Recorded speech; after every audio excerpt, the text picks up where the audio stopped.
Momento da palavra, é, nessa noite eu quero reafirmar algumas palavras que o Senhor tem nos dado aí nos últimos anos. Eu vou olhando para trás e talvez décadas, sei lá, muito tempo, né? E são palavras que cada vez vão se tornando mais robustas, mais sólidas, e tem funcionado como um norteador, um trilho, sei lá, uma bússola no nosso ministério individual, mas principalmente no nosso ministério como igreja, como comunidade cristã Renovo. Então, é óbvio que eu não vou trazer algo novo, você certamente em algum momento já ouviu isso, mas a intenção é ter um registro, ter num só registro, né, fazer uma síntese da revelação que o Senhor tem nos dado. Porque a gente vai pregando isso e vai soltando aos pouquinhos, e de repente a gente vai perdendo esse conteúdo todo. E eu parei para meditar e vejo que é oportuno, é necessário registrar isso tudo, daquilo que Deus tem falado conosco no decorrer dos anos. E obviamente que eu vou recorrer a textos bem conhecidos, textos que a gente usa sempre, mas eu conto com o seu incentivo. Lembrando que o crente que colabora com o pregador tem um galardão no céu. Eu que inventei isso aí, tá, irmão? Depois você pesquisa aí, senão é heresia do pastor. Mas eu acho que vai ter, sim. Então, colabora aí, vamos juntos para consolidar, juntar, fazer uma síntese, consolidar, né, num registro só, aquilo que Deus tem nos dito. Amém? Amém?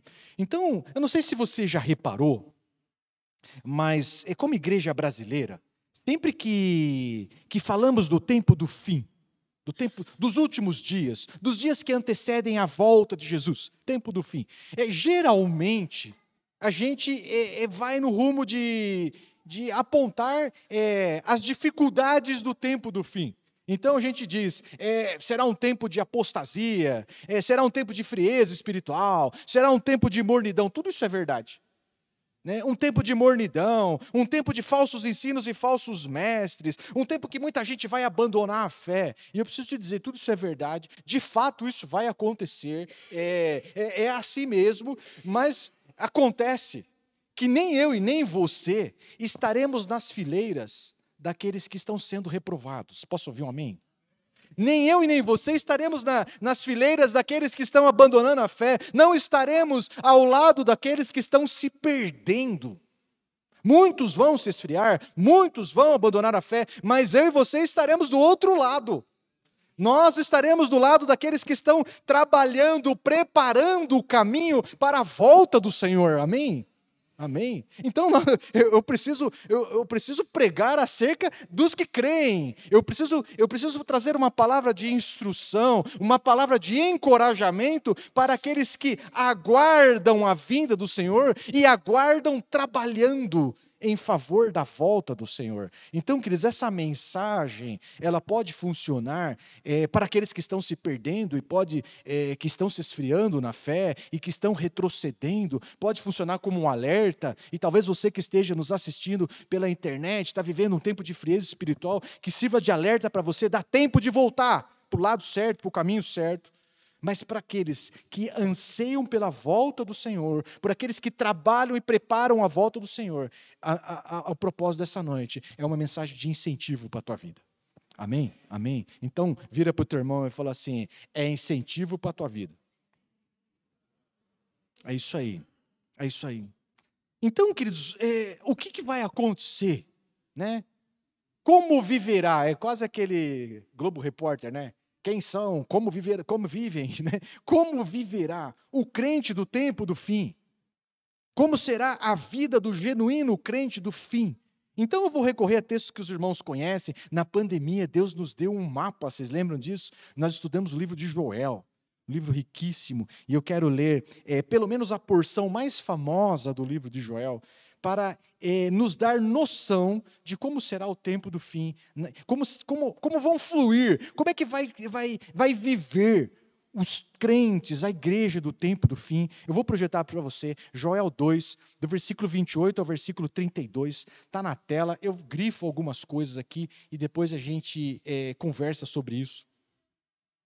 E depois disso, derramarei do meu espírito sobre todos os povos. A versão antiga fala, derramarei do meu espírito sobre toda a carne.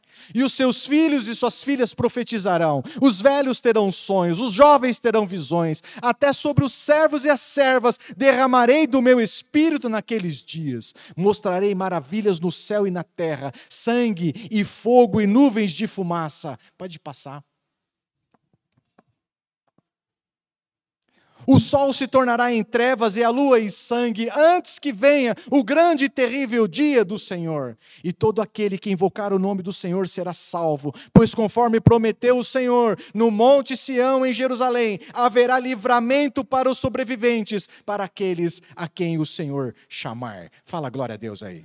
Glória a Deus, glória a Deus. Texto lindo, meu irmão. Texto lindo. Então, isso aqui é o que é a porção mais famosa aí de Joel, né? E estamos diante de um texto magnífico. Então, queridos, esse texto, nós avivados, nós que cremos no mover do Espírito, né? Nós estamos diante da promessa, né? Ainda a promessa, em Joel 2, ainda a promessa do derramar do Espírito Santo, né? E muitas vezes, e eu mesmo, né, prego e anuncio que em Atos 2 cumpriu-se a promessa de Joel 2. Né? Em Atos 2, quando o Espírito é derramado, lá no dia de Pentecostes sobre a igreja, e a gente trata como uma promessa cumprida. E eu preciso dar uma melhorada nessa informação. Não está 100% errado, mas eu preciso melhorar essa informação. Então fala para o teu irmão, se liga aí. Se liga aí, eu preciso melhorar essa informação, porque nós temos dado por muito tempo, não, em Atos 2 cumpriu-se a promessa de Joel, porque Pedro remete a essa passagem e a gente dá como cumprido. Mas, meu irmão, deixa eu te dizer, a promessa é que o Espírito Santo seja derramado sobre toda a carne, sobre todos os povos. E eu e você conhecemos um pouquinho mais de Bíblia, falamos assim, não, naquele dia foi numa parte, não foi sobre toda a carne. Não foi sobre todos os povos. O que aconteceu em Atos 2, queridos, foi só o início do cumprir, é o início do cumprimento da profecia de Joel. O Espírito Santo vem sendo derramado e terá o seu ápice do derramar. Né? O ápice dessa profecia será, queridos, no tempo do fim, está por vir. O ápice dessa profecia está por vir. Então, o que se iniciou em Atos 2, se espalhou lá na casa de Cornélio, se espalhou e vai para Éfeso, e vem caminhando e chega nos nossos dias. Né? E isso veio capacitando os crentes da época com poder e autoridade, fazendo com que o evangelho chegue até nós. Deixa eu te dizer, no tempo do fim, esse mesmo movimento que você em Atos 2, acontecerá de forma global. Global. Será derramado sobre todos os povos, será derramado sobre toda a carne, num mundo que hoje tem 8 bilhões de pessoas. Pensa no tamanho da baderna espiritual, no tamanho do mover que está por vir. O Espírito Santo, queridos, será derramado com uma abrangência e com uma intensidade de uma jamais vista. Fala para o teu irmão se eu estou louco para ver. Jamais vista. O movimento de Atos 2 foi fantástico, mas foi só o começo. O que Deus tem para fazer para os crentes do fim participarão desse mover global, espetacular. Notícias de Atos 2, de manifestações do Espírito, tipo Atos 2, em tudo quanto é lugar da terra, você fala, meu Deus do céu. Então, é debaixo desse fluir do Espírito Santo, é debaixo dessa unção do Espírito, que o Evangelho será pregado a todos os povos, a todas as nações, e então virá o fim. Então virá um fim. Sabe, queridos, a promessa de Joel, o cumprir, o ápice dessa promessa, é um Pentecoste global. Global, gostou disso? Isso te empolga? Fala para mim. Isso te empolga? Um Pentecoste global. Então talvez você, né, já tem rodagem e você fala assim, puxa, pastor, mas eu já tenho alguma idade. Se esse negócio demorar, eu posso não poder ter força o suficiente para participar. Passa aí, Marcelão. Volta para trás. Volta para trás aí, Marcelão. Eu preciso dizer que se você já tem mais de 60 anos, posso ver aí? Não, deixa quieto. Deixa quieto, né, Carlos? Deixa eu dizer o seguinte, se você já tem mais de 60 anos, e talvez você ache assim que o teu tempo já passou, deixa eu falar uma coisa. Nesse texto aqui tem uma profecia para você. Nesse texto aqui tem uma promessa para você. E esse texto fala o seguinte, qual é a versão que eu uso lá? Lá fala assim, ó, os velhos terão o quê? Sonhos. Quando fala velhos, querido, está falando de ancião. Está falando de gente experiente, está falando de gente que tem rodagem, está falando de gente que tem história, está falando de gente que tem vivência. Não está falando de gente empolgada. Está falando de gente que tem rodagem. Gente que tem experiência. E quando fala de sonhos, ele fala de planos, ele fala de propósito de vida.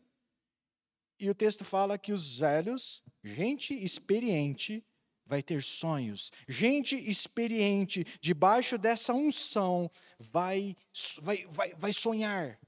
Vai ter os seus planos renovados.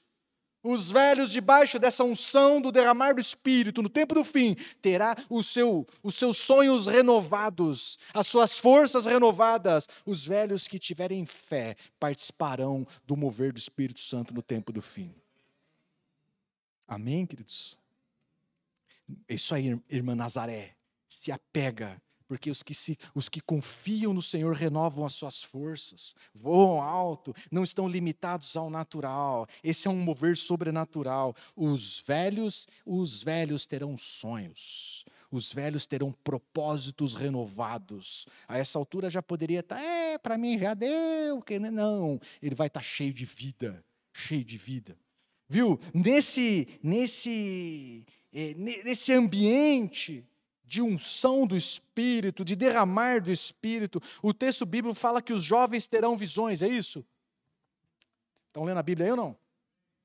Jovens terão visões. Viu, irmãos, quando a gente fala de jovem, a gente fala de intensidade, de vibração, de força, de vigor, né? Mas eu gosto de entender esse texto o seguinte, que isso nos mostra que a geração seguinte foi contagiada com fé.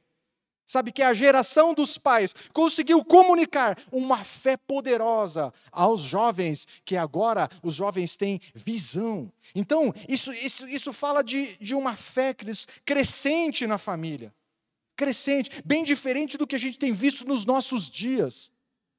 Bem diferente do que temos visto nos nossos dias, porque o texto fala que os jovens terão visões.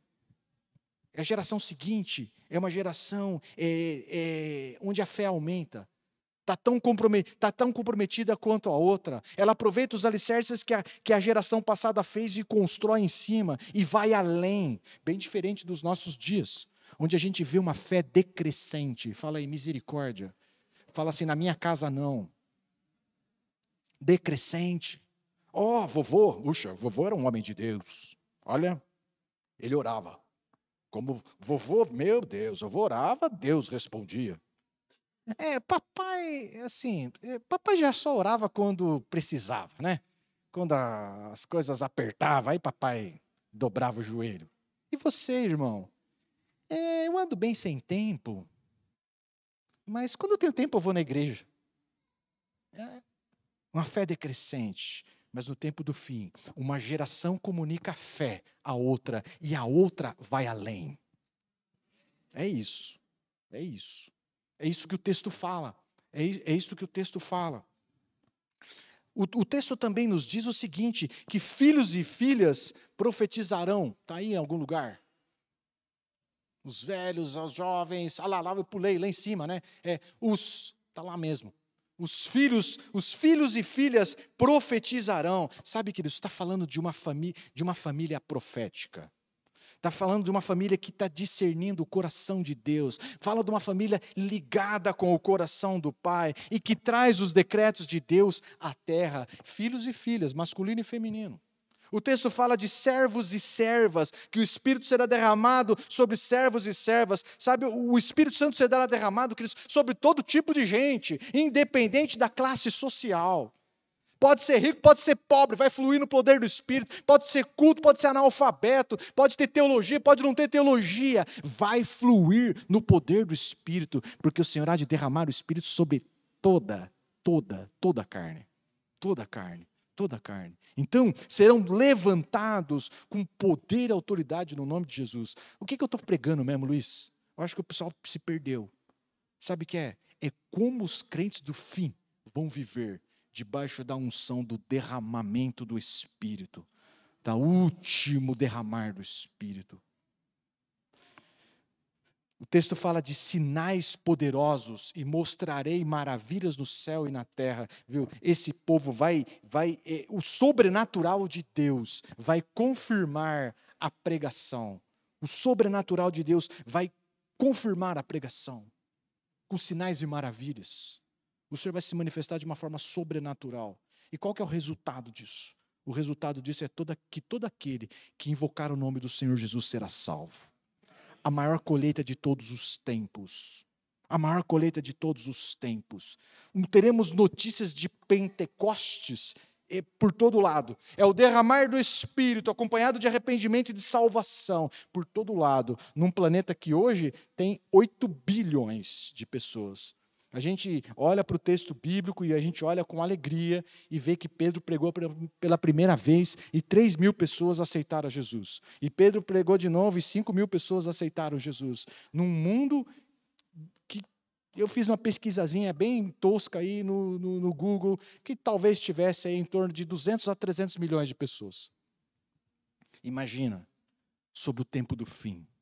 Como será o Pentecoste, o derramar do Espírito prometido por Joel, que tem acontecido no decorrer da história, mas há de ser abundante no tempo do fim. Eu quero participar disso, meu irmão. Eu fico empolgado. Os crentes do fim verão, né, o Espírito sendo derramado sobre toda a carne, o cumprir pleno, verdadeiro do Joel 2, e participarão da maior colheita de almas de todos os tempos. Se isso não te empolga, eu acho que é uma boa noite para você aceitar Jesus. Porque isso é empolgante. Isso é empolgante. Então, a gente olha para esse texto e a gente fica apaixonado por isso. É debaixo dessa unção, né? Não é novo, né? A gente já ministrou isso várias vezes. Mas é debaixo dessa unção que o Senhor há de se mover. Um outro texto também que usamos muito e complementa esse de uma forma espetacular, e a gente vai pregando em porções, em pedaços, e por isso eu faço questão dessa noite de trazer esse registro completo. É o texto de Malaquias 4, do 1 ao 6. É a última profecia do Velho Testamento. E essa última profecia do Velho Testamento, queridos, presta atenção nisso, também fala do tempo do fim. Se você olhar e abrir, fala-se o dia do Senhor, também está falando do tempo do fim. Esta profecia coloca a família bem no centro desse mover sobrenatural, desse mover do tempo do fim. Esse texto fala do tempo do fim, fala desse tempo de unção, de derramar do Espírito, e coloca a família como um protagonista desse tempo. Vamos ler e a gente em seguida dá uma detalhada no texto? Olha que texto fantástico. Acho que precisa voltar. Isso. Aí. Eu sempre leio porções, hoje vou ler o pedaço inteiro. Pois certamente vem o dia, ardente como uma fornalha. Está falando do tempo do fim, meu irmão. Todos os arrogantes e todos os malfeitores serão como palha, e aquele dia que está chegando ateará fogo neles, diz o Senhor dos Exércitos. Nem raiz, nem galho algum sobrará, mas para vocês, fala assim, eu mesmo. Mas para vocês que reverenciam o meu nome, o sol da justiça se levantará, trazendo cura em suas asas, e vocês sairão e saltarão como bezerros soltos do curral. Pode passar.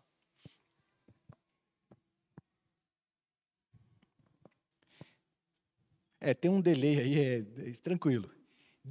Depois esmagarão os ímpios, que serão como o pó sob a sola dos seus pés no dia em que eu agir, diz o Senhor dos Exércitos. Lembrem-se da lei do meu servo Moisés, dos decretos e das ordenanças que lhe dei em Horebe para todo o povo de Israel. Vejam, eu enviarei a vocês o profeta Elias antes do grande e terrível dia do Senhor, e ele fará com que os corações dos pais se voltem para os filhos e os corações dos filhos para os pais, do contrário eu visitarei e castigarei a terra com maldição. Amém, queridos? Texto também que a gente conhece, dessa vez eu li ele inteiro. Então, esse texto coloca a família como protagonista nesse tempo do fim, como protagonista desse derramar do Espírito Santo. É a partir de uma família restaurada, é a partir de uma família curada, curada espiritualmente, curada emocionalmente, curada nos relacionamentos, curada na comunicação, curada plenamente. A partir de uma família curada é que o Senhor vai levantar uma igreja forte, uma igreja poderosa, uma igreja cheia de autoridade. Então, meu amado, deixa eu falar uma coisa para você. Trabalhar no ministério de restaurar a família, está bem no centro, está bem no alvo do propósito de Deus para o tempo do fim. Amém? E eu, lá atrás, era só um pastor de jovens, glória a Deus por isso, serviu de muita ferramenta, mas hoje o Senhor está nos chamando para quê? Para restaurar famílias. Todo mundo aqui tem uma ferramentinha, todo mundo aqui sabe de alguma forma como ajudar uma família a ser restaurada. O Senhor está nos alinhando com o plano dele. O plano do fim. Posso ouvir um amém? Então, vamos analisar esse texto. Pode passar aí, Marcelo, o próximo é o texto aí que eu já usei outras vezes com os irmãos, é o versículo 4. Fala assim, ó: lembrem-se da lei do meu servo Moisés, dos decretos e das ordenanças que lhe dei em Horebe para todo o povo de Israel. Viu, queridos? Esse texto fala o seguinte: lembre-se dos decretos. Fala para o teu irmão, volte aos princípios. Volte aos princípios. Então, esse texto nos convida a voltar aos princípios, a voltar aos valores de Deus. E isso nos fala de um grande movimento de pessoas voltando e buscando conhecer mais dos princípios, dos valores de Deus. E aí vem o texto que eu sempre abordo com os irmãos, Apocalipse 22:11, que fala que o tempo do fim será um tempo de extremos. O tempo do fim será um tempo de extremos, bem parecido com o que temos vivido. Tempo de extremos. Olha o que diz esse texto. Continue o injusto a fazer o quê? A praticar injustiça. Continue o imundo no quê? Na imundícia. Continue o justo a praticar o quê? E continue o santo a fazer o quê? No tempo do fim, o imundo vai se atolar na sua imundícia. O injusto vai pintar e bordar e se orgulhar disso. Mas terá uma multidão de pessoas na contramão desse processo, buscando se santificar. Vai ter uma multidão de pessoas na contramão de tudo que se vê, buscando conhecer os decretos de Deus, os princípios de Deus, os valores de Deus. Na contramão disso tudo, buscando se limpar. E convenhamos, irmão, nós somos testemunhas, sim ou não? De que já há um movimento enorme de pessoas buscando se curar, buscando se limpar, buscando se libertar, buscando por níveis mais profundos em Deus. Eu sou testemunha disso. Quantos aqui é testemunha disso? Todo mundo que exerce ministério, de alguma forma já é testemunha de que o nosso mundo está se afundando na imoralidade, se afundando na perversidade, se afundando em tudo quanto é coisa. Mas, viu, nós não fazemos parte dos que estão se perdendo. Os nossos olhos estão no Senhor. E eu já vejo, você já vê. É unânime no nosso meio. A gente já percebe um movimento enorme de pessoas voltando aos princípios do Senhor. buscando profundidade em Deus, querendo ouvir palavra de Deus e não papagaiada e conversa para boi dormir. É isso, já é esse movimento. Então, queridos, o texto, já nesse movimento de pessoas buscando por mais de Deus, o texto de 1 João é fantástico. Pode passar, Marcelão. Põe a mão, Jesus, pronto. Porque nisso consiste o amor a Deus, obedecer aos seus mandamentos. E os seus mandamentos, o quê? Não são pesados demais. Tem uma multidão de pessoas que descobriu que viver debaixo dos princípios de Deus não é pesado demais. Descobriu que viver debaixo viver dentro dos princípios de Deus é proteção. Eles já descobriram que os princípios de Deus funcionam como proteção, como guarda, como cerca. E você convida para viver os princípios de Deus, e vai falar assim, glória a Deus, é disso que eu precisava. Já tem uma multidão de pessoas que entendem que os princípios de Deus não são pesados, são vida, geram paz, geram alegria, geram vida em abundância. Então, no tempo do fim, tanto no texto de Joel, quanto o texto de... tanto o texto de Joel quanto o texto de Malaquias, e está descrevendo como viverão os crentes do tempo do fim. Amém? O texto de Malaquias bota a família como protagonista. Olha isso aqui. O próximo versículo é o versículo 6. E ele fará com que os corações dos pais se voltem para os filhos, e o coração dos filhos para os seus pais. Do contrário, eu visitarei e castigarei a terra com maldição. Queridos, no tempo do fim, ocorrerá uma reconciliação da família. Família reconciliada. Fala para o teu irmão, família reconciliada. Então, nós vivemos num tempo de profunda desconexão familiar. Talvez você não, porque você serve o Senhor, porque você vive debaixo dos princípios de Deus. Mas quando você olha para fora, por todo lado, uma profunda desconexão, cada um vivendo no seu mundinho, egoístamente no seu mundinho, e o mundinho ficou do tamanho da tela do celular. Assim, ó, cada um no seu mundinho. E assim vai.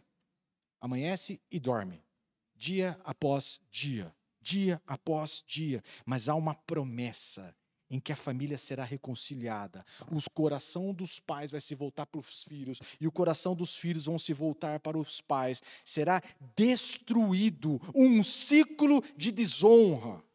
E será destruído um ciclo que promove o rompimento entre o pai e o filho. O ciclo que faz uma interrupção entre uma geração e a outra geração. Será estabelecido, será reconciliada a família. Esse mal que tem se perpetuado nos nossos dias vai acabar, porque a família será reconciliada. A honra será marcante. Existirá uma conexão espiritual, uma conexão emocional, haverá uma conexão entre as gerações. O coração dos filhos vai se voltar para os pais, dos pais vão se voltar para os filhos. E esse mal de desconexão, esse mal de desonra entre as gerações, onde a minha geração é melhor que a sua é melhor que... Essa competição entre gerações vai acabar. Por quê? Porque o tempo do fim, o mover do Espírito, há de reconciliar as famílias. Famílias reconciliadas. Versículo 5. Fala da unção de Elias. Vejam, eu enviarei a vocês o profeta Elias, antes do grande e terrível dia do Senhor. Presta atenção, queridos. Esse texto está falando da unção de Elias. Elias não vai voltar, não vai reencarnar, não é assim que cremos. Ele está falando da unção de Elias. Está falando do poder e da autoridade que havia sobre Elias. Então, essa família reconciliada fluirá no poder e na autoridade de Deus, tal como foi com Elias. Olha que coisa bacana. Então, essa família reconciliada terá um ministério ao mesmo molde de Elias. E eu te pergunto, quem foi Elias? Qual foi o primeiro ofício de Elias? Profeta. Profeta, amém? Os irmãos estão meio... pense no galardão, amém? Então, queridos, esse texto remete a exatamente o que Joel 2 fala. Família profética. Seus filhos e suas filhas profetizarão. Os velhos terão visões. Família profética. Família profética. Famílias proferindo os decretos de Deus. E aí nós estamos lá no tempo do fim. Tenta empurrar a tua cabeça lá para frente, projetar lá para frente. Num tempo em que o mundo estará se movendo e se orgulhando da inteligência artificial. Eu estou de olho, eu estou amargurado com isso, mas estou só observando. Num tempo em que a inteligência artificial produzirá os seus prodígios. Mas eu preciso te dizer que inteligência artificial, queridos, ela é apenas um organizador daquilo que já aconteceu, um organizador de conteúdo, um organizador de ideias. Para fazer uma previsão, só faz previsão com base no que aconteceu. Mas o mundo vai estar envolvido nisso, impressionado com isso. Mas sobre os crentes, essa família reconciliada, ela vai viver, é uma família profética, ela tem conexão com o céu. E sobre essa família vai estar, queridos, uma inteligência celestial. E talvez você não entenda muito o que é essa inteligência celestial. O texto de 1 Coríntios, o capítulo 2, do versículo 9 ao versículo 10, vai te dar uma noção do que é essa inteligência celestial. Depois você lê o texto todo, estou pegando só uma porçãozinha, diz assim: todavia, como está escrito, olho nenhum viu, ouvido nenhum ouviu, mente nenhuma imaginou o que Deus preparou para aqueles que o amam, mas Deus o revelou a nós por meio do Espírito. O Espírito sonda todas as coisas, até mesmo as coisas mais profundas de Deus. Enquanto a inteligência artificial processa informações que já foram ditas, que já foram, organiza aquilo que já aconteceu, o Senhor tem para a igreja, para os crentes do tempo do fim, uma inteligência celestial. O que olho nenhum viu, ouvido nenhum ouviu, e as mentes brilhantes não conseguiu detectar e perceber, o Senhor entrega aos seus através de revelação. Revelação. Depois você lê o texto completo, é lindo. E encher a tela aí. Revelação. Os crentes do fim. Essa família profética. Essa família, vamos voltar, essa família reconciliada, fluindo no poder e na autoridade, tal como aconteceu com Elias, vai profetizar os decretos de Deus do seu tempo. Os seus filhos, pequenininho, vai falar da parte de Deus. Na mesa de jantar, na mesa do almoço, na oração, vamos orar pelo papá, filhinho de 2 anos, 3 anos, vamos orar pelo papá, e sairá decretos de Deus, sabedoria de Deus. Então, queridos, é isso. Sobre a família protagonista do mover do Espírito Santo. Igrejas fortes, por quê? Porque tem famílias proféticas, reconciliadas, cheias de Deus. Fica imaginando esse culto, meu irmão. Os caras já saem de casa fervente. Não saem da casa apagado. Do tipo assim, eu vou na igreja me abastecer.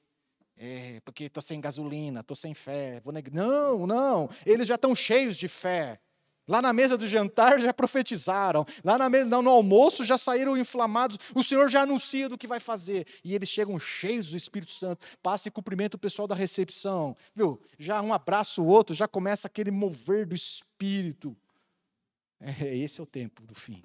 Família protagonista de um grande mover. Agindo aos moldes do ministério de Elias. Bom, além de profeta, você sabe que Elias restaurou o altar de adoração ao Senhor, sim ou não? Num tempo de apostasia, é o tempo do fim. Num tempo de apostasia, onde as pessoas vão pendular. No tempo de Elias, pendulava entre Deus e entre Baal, entre Deus e entre Baal. No tempo do fim é entre Deus e o mundo, entre Deus e os seus prazeres, entre Deus e os seus projetos, entre Deus e eles mesmos.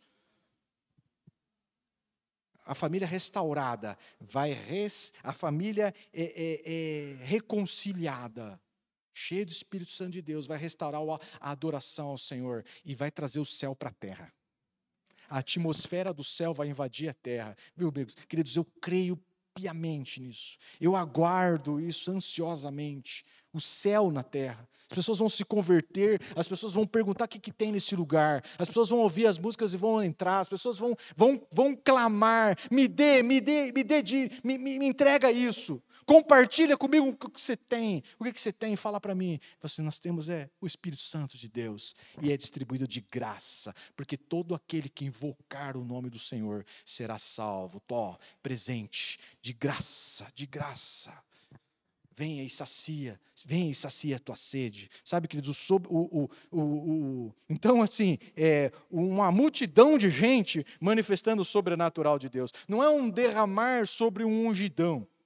Não é um derramar sobre um grande personagem. Não, é até sobre os servos e as servas. Até por gente que não se bota muita fé.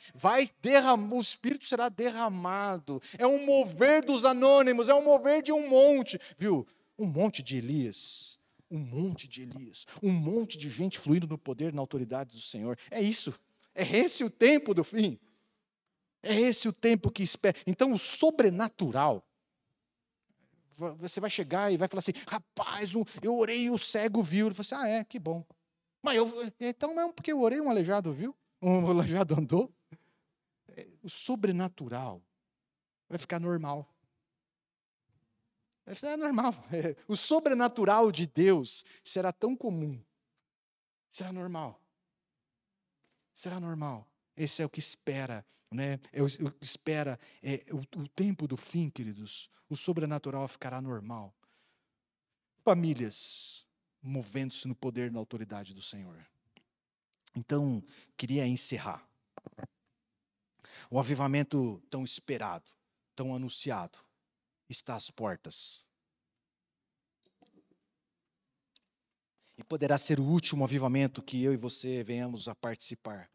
E acontecerá a partir de famílias reconciliadas, anunciando salvação, adorando o Senhor com intensidade, restaurando o altar da adoração ao Senhor, com intensidade, com vibração, manifestando o sobrenatural de Deus, até que o evangelho do reino seja pregado sobre todos os povos, sobre todas as nações. Então, queridos, nós cremos. Amém? Quantos creem? Amém? Nós cremos. Isso é um bom começo. Isso é um bom começo. Infelizmente tem quem não crê. Mas isso é um bom começo. Mas é só um começo. Fala para o teu irmão, é só o começo. Só o começo. Mas eu quero te encorajar a dar um passo a mais. Sabe o que é? É se alinhar com esse mover de Deus. É se alinhar com esse mover de Deus. Para que na hora que Ele chegar, eu e você estejamos prontos para fluir.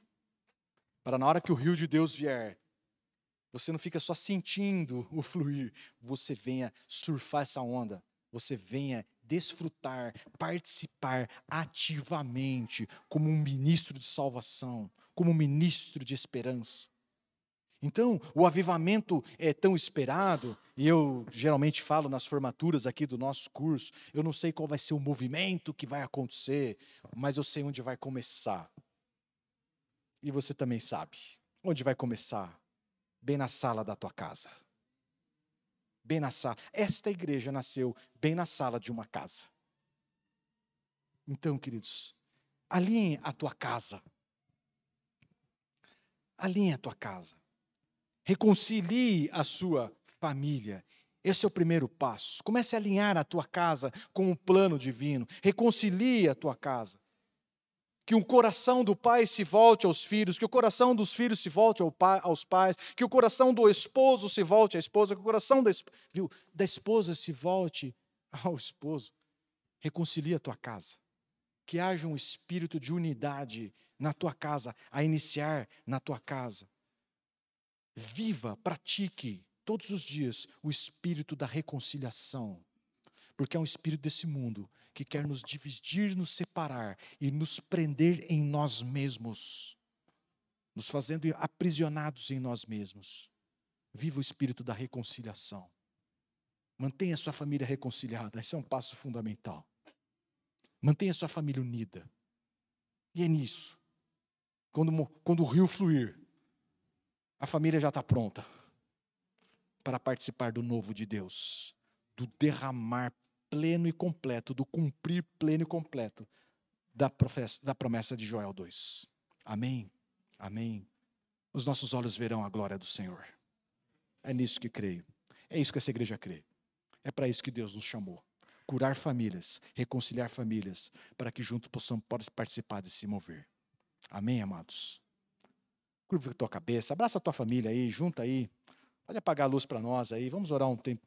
Vamos participar da ceia, queridos, nesse espírito de reconciliação, de família reconciliada, de família restaurada, de o coração do pai se convertendo ao coração dos filhos. Vamos antecipar esse processo.